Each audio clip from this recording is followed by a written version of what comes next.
Chapter 9, Thursday. After trying towards cooling down from Tuesday's backflash, I'm still guessing what happened to Mr. Cooper because he hasn't showed up to work nor answered higher ups' text messages for the past day and a half. Ever since I time travel until a day later, my ear feels clogged up. Maybe it's just me, and there's been a full moon. But this hasn't turned super easy, especially being capable to listen over in case peers are talking behind my back. I've tried getting this right ear to release the water outside of this rear bottom, except nothing I do has gotten any easier since every night. Hopefully waiting on towards a waterfall, being out of the right side, facing sideways is still not solving crap. I sat around the back with being the only individual having no prayers because it looks like Chris Freely came out of it sooner than I'd be thinking anyways. A lot of my worries though relate to from if this multiverse breaks away too quick. Why is Mr. Cooper not answering? And what is he gonna show myself what happened to all those gadgets he gave me? Now vanished into thin air, or whatever the case may be. Nothing out of plain sight happened at all today, so I'm still gonna leave it like that, but instead let this chapter creative tomorrow nevertheless. Friday. Okay, now things got really bad. Right now, I'd like to know what happened to Rick after he got entrapped inside Mr. Cooper's sanctum. Because when Mr. Cooper decided to show up back again, he revealed that my evil variant had escaped. So during 9:30 a.m., me and Mr. Cooper hatched a plan from taking down Rick Druce once and for all. But it looks like we had another problem for dealing with. Because now more villains were locating through different timelines. So in order to fix this mess, I had to run across different lapses throughout time itself. In fact, discovering what my powers are capable did do things completely right. Yet Mr. Cooper explained how I cannot be seen, and Mr. Cooper gave myself a red hoodie that could transform me into turning into visible. Mr. Cooper even explained why showing off my own future self can cause this timeline to break apart, potentially ruining what I've created along the way indeed. Running back a year later, I made it into those moments I had been at Kings Island with Boys to Men before my birthday. Casey Hill, I remember, didn't exactly go until a great beginning, being scared of those roller coasters and being totally ungrateful as frick. When electricity began flowing through my veins, I had the urge of hearing evil laughter, and the second I began turning around, nothing seemed more crucial than being thrown at, introducing a toxic bomb. I decided running from this metal ball full of toxic energy contained inside it, but yet, whoever threw these things surely loved a good laugh. A massive explosion occurred, causing thousands to run away. Orion's roller coaster started falling into pieces, leaving me on saving this complete chaotic destruction from happening. Then, when struggling on rewinding time itself, I have rewinded this unknown vigilante into smack in the middle. Once unmasking the mysterious clown, I came on finding out it was a Chris variant. Ugh, what happened? Oh my. Ugh, what happened? Says the unmasked vigilante. What is your deal, man? I yell. What are you talking about? He yells out loud. This guy wasn't exactly memorizing his stunt he's just pulled off. But since he almost killed thousands of innocent people, I had decided to send this Chris variant to the Sanctum's Keef. Or, you know what, known as a locked up cell or spell used for types of situations no cap. Being a portal, Mr. Cooper trapped this dude inside his own dungeon, and I asked Mr. Cooper who's still out there, and Mr. Cooper said there's a lot of fine work left to be done. Chapter 10. Level 3. The fight for my life plus future. Yeah, I messed with time and space, so Mr. Cooper took me to a whole nother dimension. He showed me the damage I have done in terms of this future that will rely on in myself. Something towards noting, looking at what present day came within isn't exactly impressive. Kings Island has been shut down since last July 12th in 2022. I freaked out. What have I done? I shout. You shouldn't even keep these powers if you're capable of causing destruction through the multiverse's capabilities anyways, Mr. Cooper demands. That's when it popped. Me and Mr. Cooper began fighting, and he wouldn't budge either. We traveled universe after universe, but in the end, we may have now caused many incursions, honestly speaking. You see the damage you have done? Mr. Cooper shouts. Yeah, I began seeing what kind of wizard or genius you truly aren't. Just by letting myself get my kid self, you know what I mean? Take the magma cube away from your hands, dumbass. So speaking myself as a taking a grant, I time traveled back over into summer 2021 to do what I wanted towards finishing off his entire time's sakes from falling over a hill. But once time traveling over to see Nina once more, no one showed up. Then something felt eerie for the most unsettling part. Somebody was here, and about 30 to 40 seconds later, Rick Drews clapped both of his hands together, turning so loud it was an actual sonic boom. He must have put me into a slow motion mode, because no matter what I could have done towards saving Nina, life itself became unusual worth losing for, especially Christopher G and Molly Fulcher. Who are you? Then he cuts me out. Do you still not know who the frick I am? You're me, but why should I know who you are? I shout. Cause you don't know dare mess with my time. If you didn't know what you'll regret later. He screams. So you're me, but in the future? I question. Yes, he echoes. So that's why you're trying to stop me from destroying time itself, huh? I question again. Correct, he answers. So do I need to do in order to redo what I have done? I question once more. You can't. The damage has already been done, in case you did not know, Rick explains. But wait, why can't there be an answer to this crisis, right? Hold up. Is this what my future self wants me towards having a huge thinking error? But this came all down to one thing and one thing only. Is Rick setting up for a serious trap? I was the one who was to kill your sister, Molly Full. You kill my sister? I screamed as loud as I could. Plot twist, my future self somehow had to murder Molly Fulcher. Now I came asking, why did I kill Molly? I question. Because the more you travel throughout time's past point, the more you'll turn twisted into something you're not. He explains, like who? I desperately question in anger. A murderer, he finishes. Now I understand. It all makes sense. Back then, my dad told me Molly Fulcher went missing around the year 2017, while he was driving inside his car explaining this to me years later. Where did I murder my sister? I asked. Trust me, you don't want to find out. I gain advantage. I have went hypersonic on this bitch. My anger got so out of control that by when I could have stopped myself from killing myself's future evil self, it already became too late anyways. The visions I began seeing wasn't going to look as nice, since those timelines were now starting to break apart, erasing who I've become along the road's journey. I sat on this grass field, and as I started crying and tears falling down my eyes, it was all my fault.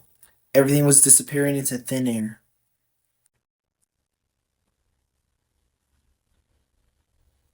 Chapter 11. Nothing matters no more. Or does it? That's the question I'm still asking as I sat, knowing I'll never be able to fix anything in my lifespan, now thrown away as everything has been building up to this moment. Welcome, people, to the end of time, thanks to me. You know, Christopher G was a great friend. A friend, my bad. But using these final words honestly could erase all my journals eventually, too. So let's keep this 100% before I die. How the story ends with Christopher G and me. Chapter 11, the year we started falling. During 2019. Once August hit Centerville, I had a play date set in stone ready for takeoff. Christopher G's father on my first day, if I can fully remember clearly where he's decided on taking us. Sorry, it would be KFC's fried chicken place. I remember when I ordered from KFC, which would be a hot sauce chicken tender, where eating it didn't last long, since its taste was from being into extreme flames, not gonna lie. After that, me and Christopher G went riding bikes, along with Christopher's father involved too. We rode bikes super fast, kept going full top notch, and as I can hesitate back then, Lowell, Massachusetts had a sunrise coming downwards to our city's point of view. One day I finally got into Christopher's house and we played Share, plus me using his Nintendo 3DS wasn't a false memory either. Until that fall season hit, because something began to change with me and Christopher G in a heartbreaking way nobody would ever understand. At the time we were a bunch of horn dogs and me and Christopher G had sex. Well, for a whole month it started making us feel broken. Over those months going by, the secret was kept hidden. I never told my mom and Shirley we're still hanging. But once coronavirus was heading from China to here, we all split it apart ever since March of 2020. So yes, guys, back then, I will admit I was gay. But that was because I was a kid and I didn't really understand what gay meant. But I was gay. Or more so bisexual, to be honest. Sharon, Kaylani, Chum, my bad. Let me rephrase that. Kaylani, Chum, Kai, Aza, and Avery, you name it, was lining up to begin heading over back home. It started raining outside, and by the time school ended, I forgot about Christopher G while I was cross country from Massachusetts, Florida, into California, especially. Before officially moving towards Shasta Lake, California, me and my family were building an RV because that was the only way we could even bring most of these important stuff onto the trip's possible outcome, and instead burned them old journals I used to create, writing over 21 books throughout those middle school years. My choice became hardest ever, even wondering while in those forever final calls until me and Chris G stopped calling after leaving Massachusetts since. In 2022, around November, he called again years later. And oh man, he's grown up. But when Christopher G explained how my old friends from Massachusetts forgot about me after that pandemic, life fell because all I ever am is a screw up. Now look at me. To this day, I'm still screwing with things that ain't things and nowhere in plain sight. It's the consequences that'll come with it. As every timeline I created as a child wasn't gonna exist no more. Something felt like I'm hearing a portal that's literally opening right out of nowhere. And it comes as no surprise who must have seeked in the help, but not only one mystical variant of mine, but two. Chapter 12. Three's the magic number. Who is this? I commanded instantly. The first one who came out of a glowing portal was some kid whose name was Greg Heffley. He was holding a black silver journal. That's when he blows out saying, "First of all, where am I?" he says. The second portal came out left, and surprisingly, this one looked almost like me, but said, "Why am I a girl?" "Oh, wow. And this comes as a surprise. And oh my, are you me?" she asks. Should I tell you? But rudely, this girl interrupts when, "Yes, tell me." So I explained to my variant on what I may have ruined, and she decided towards helping myself outward. Then Greg says, "So, can I at least find the nearest exit?" Or, yet his portal shuts tight closed, because now he starts acting a bit wimpy, but then states, "You know what? I'm going to help you guys out anyways." And because of that, Nikki, as her name she revealed, tries coming up for a master plan in order from every universe across wipes out for good. "Okay, so Nick, I need you to run through that purple gap and run across the spacey looking gap. You know what? Whatever. Just get it done, Nick." Nikki explains. "Alright, I gotcha," I said, hustling over. "And Greg, you keep on to the lookout for my strange sightings. Got that, sir?" Nikki tells Greg. "Not a problem," Greg answers. "Alright, I'm gonna use this magnum box like prism and spin dash up and up into this black void that'll cause more destruction. But with this magnum cube, it'll shut closed for good." Nikki shouts, explaining. Us three Nicks were bawling. Running circles has never felt more alive, but unfortunately speaking, time was ticking. "Run, Nick, run!" Nikki yells. I ran as fast as I could ever predict, until entering other universes which collapsed. Clean shink! The most unexpected part came to its core when Mr. Cooper returned extra pissed. Not only did he have me, my bad, fallen down, but apparently there was numerous variants too, for Mr. Cooper's plotting secretly came about. "You took advantage of me, Nicholas Ryan Bruce. Now I'm afraid it's about time I fix it my way by wiping you out, sir," Mr. Cooper demands. "Not if we try and stop this mess from being made," I explained. "It's too late, buddy boy. You already did enough for me to bring more versions of myself anyways," Mr. Cooper said. "Not if we can stop you first," a familiar voice echoes, or dozens, surprisingly enough. "Well, I guess so many variants of myself fight once and for all, because they sure put an extreme fight on Mr. Cooper's army of variants nevertheless. One in particular wasn't your ordinary MB, which is Nick Bruce. He has some kind of black liquid coming full monster by taking a breeze through biting off many Mr. Cooper variants. "We are Vecnum," he screams, rageously terrifying. Another variant from mine did dirty, only because he can stretch for so long. His suit was black, but mostly blue. "We need to find their weakness spot, Nix," yells out Nick Jr., who I figured is his matching type since he's a bit younger looking.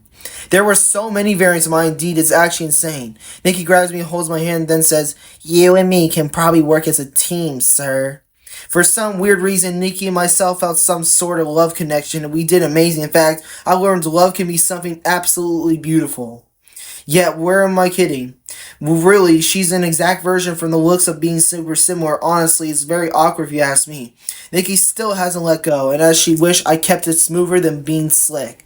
Unfortunately, Mr. Cooper brought back that Chris variant, and he almost tried to attempt roadkill on me, until what felt wrong was when Nikki wanted to put up a fight with this guy, but sadly, he stabbed her. Nikki began, my bad, falling down, and I thankfully came to the rescue. I laid Nikki down until I knew Nikki may have her last words, making me say, "Nikki, don't die on me!" "It's okay, Nick. We'll all fly away together. Into the beautiful and forever sky," Nikki says as her last words fade out of portion. "No, no, no!" I shout, sobbing so hardcore. Greg runs over to see what happened, and he was starting to have a serious meltdown, emotionally unstable. "Damn it!" he has screamed. As things we are only look worse from there, this evil version of Chris over, and he says, "How does it feel to lose somebody you love?" Ha ha ha. That's when I went nuts. "You killed her. Now you're gonna die for that." Chapter 13. It's game over now. Sometimes I ask, why do I screw up so damn much? But really, learning a lesson can fix a thing or two. Whamming evil Chris can screw with things, but defeating this rodent makes less problematic issues, not gonna lie. We all figure out at this point we cannot change our past, nor can we change the fact that people can act a certain way. Yet the only thing we can do is play the one string we all have, my bad, and that is our attitude. So the only thing I can do is sacrifice what is right and change my own attitude by realizing screwing with time is never a good thing. Surrendering to Mr. Cooper is highly hard, but ending the damage I have done came with a price, which is casting a spell could affect once in a lifetime. If you cast a spell, the people who love you, or people inside Mohican, will have no memory of you, he explains nervously. "I know what I need to do, Mr. Cooper, sir," I said. So making an ultimate sacrifice fixed everything within Mohican itself. The Magnum Cube did the job. Returning back over to what I am doing in the present awakening. Okay, I'll admit, I may have fixed the timeline the moment Mr. Cooper was ready on casting that spell. The Mustang stayed the same, still arguing back and forth, except only thing I have changed was my attitude. To end a third entry, I wanted at least a few more pages done so that I'm actually capable of calling this the best story ever.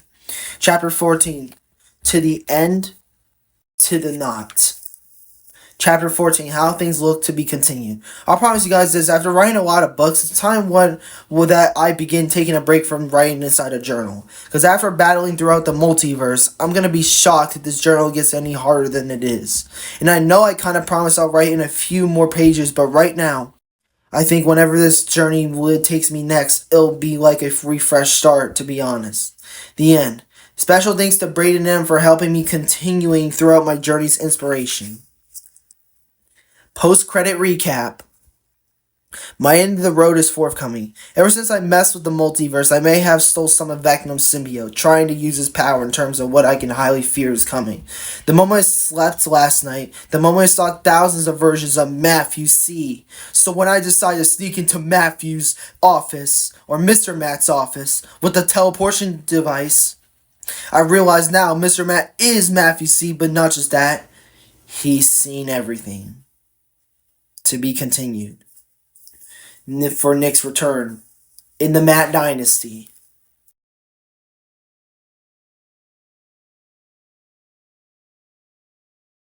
Secret credit recap. Epic Lodge. On August 4th of 2023, a couple of days or so, Joe Nathan explained that he's leaving by the end of this month, which is the last day in August. Precisely, the end of the road has already begun for me since I started writing inside this third entry to the series, but even Skylar's going to be gone eventually. However, I've also wondered what it'll take to save the future of these Mustangs from falling apart back. Not bad. The exact moment in time when Braden McLaughlin has left since May of this year. So in order to find Braden McLaughlin and also track down every single past peer from the Mustangs, comes to find out Braxis wouldn't be too hard of a choice, especially after me and Chris have discovered that this dude's name was Steven, a long ago Mustang we were capable of spotting at the dentist appointment with Miss Letts. To be continued. Nick League, the Matt Dynasty, is coming soon. The truth. Some story elements were not based on true story. Fun fact. Christopher G was an actual person I used to be friends with, but the multiverse stuff was just for fun. Anyways, besides all of that, I will admit the Mohican Kid series may soon come to an end, but another entry never dies. Finished on July 28th, 2023 at 10 o'clock p.m. Address 1012 ODNR, Mohican 51, Perrysville, Ohio 44864. If you enjoyed today's finale for the Diary of a Mohican Kid, Book 4, titled Out of the Shadows, I hope you guys are prepared for Nick League the Mad Dynasty, because you have seen nothing yet. And tell you what, when all the Nick League members come together to stop Matthew C., you may see some unexpected things come along the way. Can't spoil it, but you may see some unexpected things come along the way. So anyways, like, comment, subscribe. Don't forget to hit the notification button, and I'll catch you guys next time. Peace.